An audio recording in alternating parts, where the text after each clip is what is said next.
जय हिंद बच्चों। मैं रवीश कुमार बिहार बोर्ड बाई रवीश में बहुत बहुत स्वागत करता हूँ। बच्चों, हम लोग प्रकाश का परावर्तन लेसन को कवर कर रहे थे, जिसके अंतर्गत हम लोगों ने अभी तक 5 लेक्चर को कवर किए। आज हम लोग अगले लेक्चर की ओर बढ़ते हैं और लेक्चर नंबर 6 पढ़ते हैं। तो हमने पिछले वीडियो में बताया था कि प्रकाश के परावर्तन क्या होता है और प्रकाश के परावर्तन के नियम बताए थे और उससे संबंधित कुछ आप लोगों को बिंदु बताए थे। तो हम पिछले वीडियो में आप लोगों को बताए थे कि उससे संबंधित अगला वीडियो जो रहेगा आप लोगों का, वो न्यूमेरिकल से संबंधित रहेगा। तो बढ़ते हैं अपने आज के सेशन की तरफ और समझते हैं। तो हमने बताया था आप लोगों को कि एक हम लोग अपारदर्शी सतह लिए थे।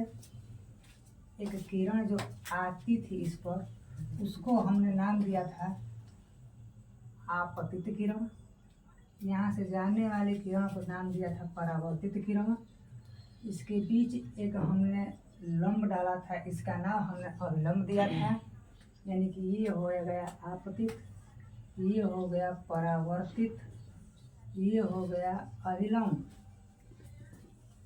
जबकि ये वाला बिंदु जो है बच्चों, इसे हम लोग आपतन बिंदु कहते हैं। इसे हम लोग क्या कहते हैं? तो आपतन बिंदु कहते हैं। और इसमें हम लोगों ने 2 नियम को पढ़े थे, जिसमें पहला नियम था कि आपतित किरण, परावर्तित किरण तथा अभिलंब तीनों एक ही बिंदु यानी एक ही तल में होते हैं। जबकि दूसरा नियम हमने बताया था कि ये जो कोण है इस वाले कोण के बराबर होता है। यानी कि आपतित किरण तथा अभिलंब के बीच का जो कोण होता है, इसे हमने बताया था कि इसे कोण आई कहते हैं।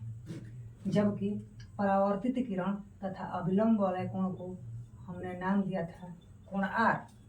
और ये 2 नियम जो बताए थे, उसमें एक नियम पे हम लोग को न्यूमेरिकल को समझना है। यानी कि कोण आई बराबर कोण आर पर, कोण आई बराबर कोण आर पर हम समझेंगे। तो इस फिगर को हम टुकड़ों में तोड़कर आप लोगों को समझाने का प्रयास करते हैं। तो देखिए, ये एक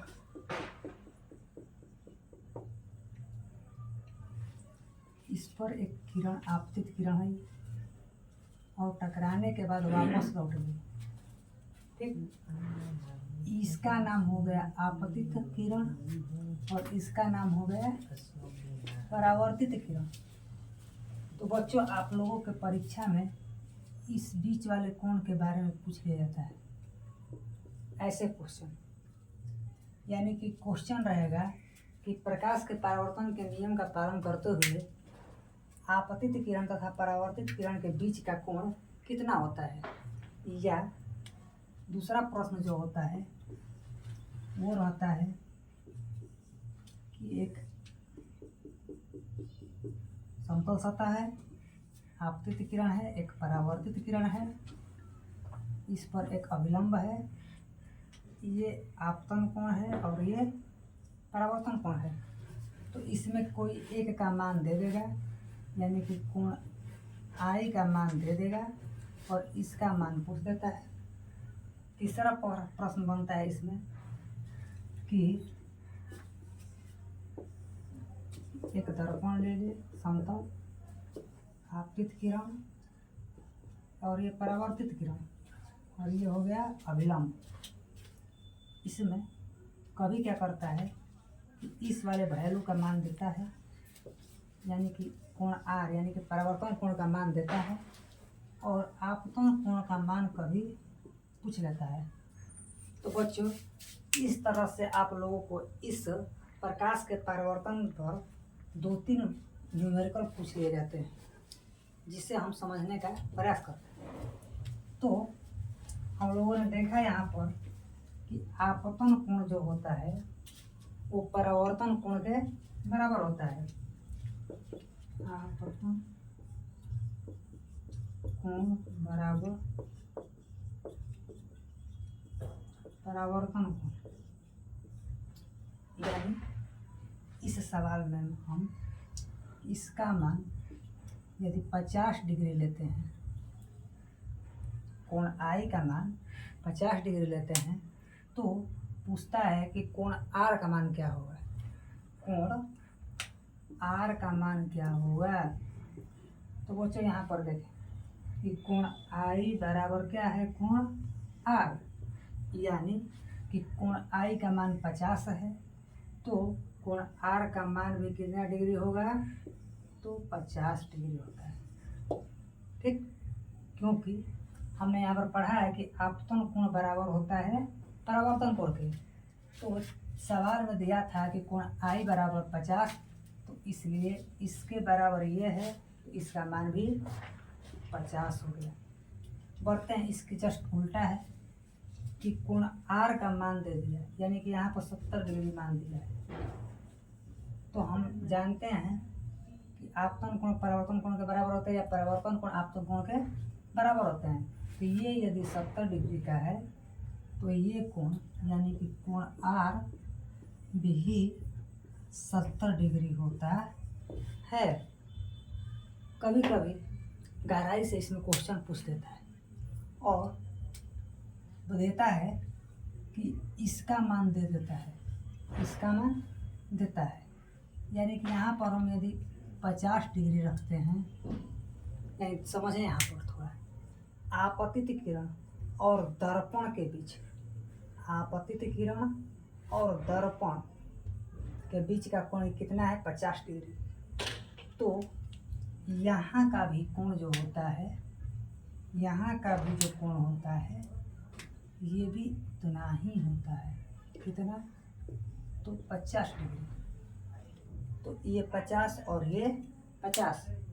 हमने बताया था कि एक रेखा है, एक रेखा पर एक बिंदु से कितनी भी रेखा को खींचा जाए, तो इसमें जितने भी कोण बनते हैं, इन सभी कोणों का जो सम होता है वो 180 डिग्री का होता है। कितने का होता है, तो 180 डिग्री का होता है। तो चूंकि ये 50 दिया है, ये भी 50 दिया है, तो आपतित किरण और परावर्तित किरण के बीच का कोण क्या होगा। अविलंब इसमें आप लोगों का गायब कर दिया है फंसाने के लिए। तो ये 50 हुआ, ये 50 हुआ, तो टोटल 100 और एक यहाँ पर 180 डिग्री बनता है। तो 100 हो गया, 180 से 100 घटा दिया जाए तो 80 डिग्री, यानी कि इस वाले का मान क्या हो जाएगा, 80 डिग्री। तो हमने बताया था कि एक रेखा पर कितने भी रेखाएं एक बिंदु पर अगर मिलती हो, तो उसका सम 180 डिग्री होता है। तो यहाँ पर देखें 50, 50, 100 और 80, 180। तो इसमें अगर क्वेश्चन पूछ दिया जाए कि आपतन कोण, ये वाला आपतन कोण का मान कितना होगा और परावर्तन कोण का मान कितना होगा, तो बच्चों हम लोगों ने पढ़ा है कि आपतन कोण बराबर परावर्तन कोण। ठीक, तो ये टोटल 80 हुआ। तो ये जब दोनों बराबर हैं, तो जितना है उसमें 2 से भाग लगा दें, यानी कि 80 है तो 80 में 2 से भाग लगा दिया जाए तो 40 आएगा, यानी कि इसका भी 40 और इसका भी 40। यदि बच्चों आपतित किरण और परावर्तित किरण के बीच का कोण पूछे तो 80 डिग्री होगा, आपतन कोण का मान पूछे तो 40 डिग्री होगा, परावर्तन कोण का मान पूछे तो भी 40 डिग्री होगा। आपतित किरण और ये दर्पण जो है, इससे जो कोण बना है 50 डिग्री बना है, तो इधर भी 50 डिग्री का बनता है। तो बच्चों इस तरह हमने इस पर कुछ ऐसे न्यूमेरिकल थे जिसे हम लोगों ने आपतन कोण और परावर्तन कोण वाला बात समझे। इससे संबंधित एक फैक्ट आपको एक और बताते हैं। हमने पढ़ा है कि प्रकाश के परावर्तन में जो होता है नियम कि जितने डिग्री के कोण पर कोई किरण आपतित होती है, परावर्तित भी उतने ही डिग्री पर हो जाती है। तो यानी कि एक फिगर बनाते हैं आप लोगों के लिए और इस क्वेश्चन को आपके लिए छोड़ते हैं। इसे आप कमेंट के माध्यम से बताइएगा कि एक दर्पण है, कैसा दर्पण है, तो समतल दर्पण। इस पर हम लोग प्रकाश के किरण को आपतित जो किए हैं 90 डिग्री पर किए हैं। प्रकाश के परावर्तन का नियम का प्रयोग करके यह बताना है कि यदि प्रकाश की किरण जो 90 डिग्री पर आपतित हो रही है तो परावर्तन के बाद कितने डिग्री पर जाएगी, या उसी पथ पर लौट जाएगी या इस पथ को छोड़कर किसी अन्य पथ को अपना लेगी।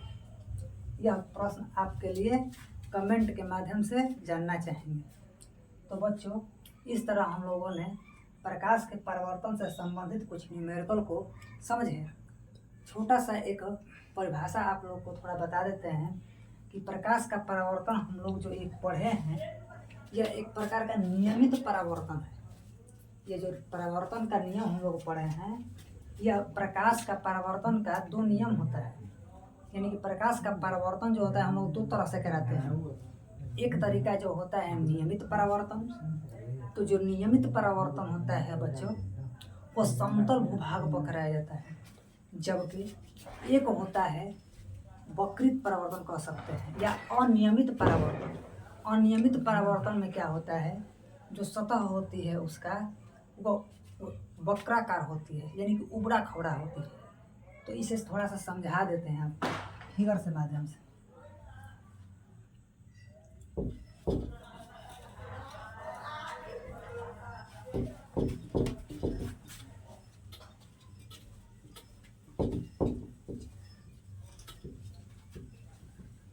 तो बच्चों, हमने बताया कि परावर्तन का नियम जो होता है या परावर्तन जो होता है, परावर्तन ये 2 प्रकार के होते हैं।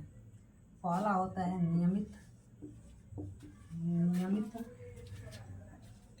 परावर्तन, जबकि दूसरा होता है अनियमित परावर्तन। परावर्तन कितने प्रकार का होता है? 2 प्रकार का, एक नियमित और दूसरा अनियमित। नियमित परावर्तन में जो सतह होती है जहाँ से प्रकाश परावर्तित होती है वह सतह जो होती है समतल होती है, जबकि अनियमित परावर्तन के लिए जो पथ होता है जहाँ से प्रकाश को परावर्तित कराया जाता है वो उबड़ा खबड़ा होता है। क्या होता है? उबड़ा खबड़ा होता है। यानी कि इसीलिए हम लोग इस पर प्रकाश का परावर्तन जब कराते हैं, जितने एंगल पर यह आती है उसी माध्यम को नियम का पालन करते हुए वापस लौट जाती है। जबकि इसमें क्या होता है, यदि आप प्रकाश का इस पर डाला जाए तो परावर्तित होने के बाद इसका एंगल बदल जाता है। क्या होता है? बदल जाता है।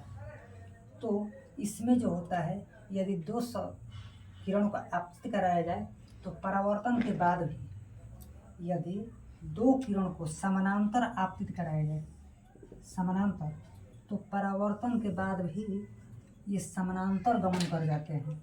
यानी कि देखिए, इस दोनों के बीच की दूरी जो बराबर है, ठीक उतना ही इसमें भी उनके बीच की दूरी क्या रहेगी?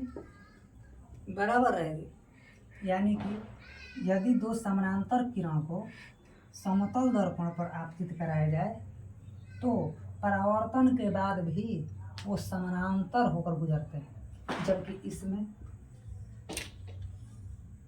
नहीं गुजर पाते। इसमें क्या होता है? नहीं गुजर पाता, इसीलिए इसे अनियमित परावर्तन कहते हैं।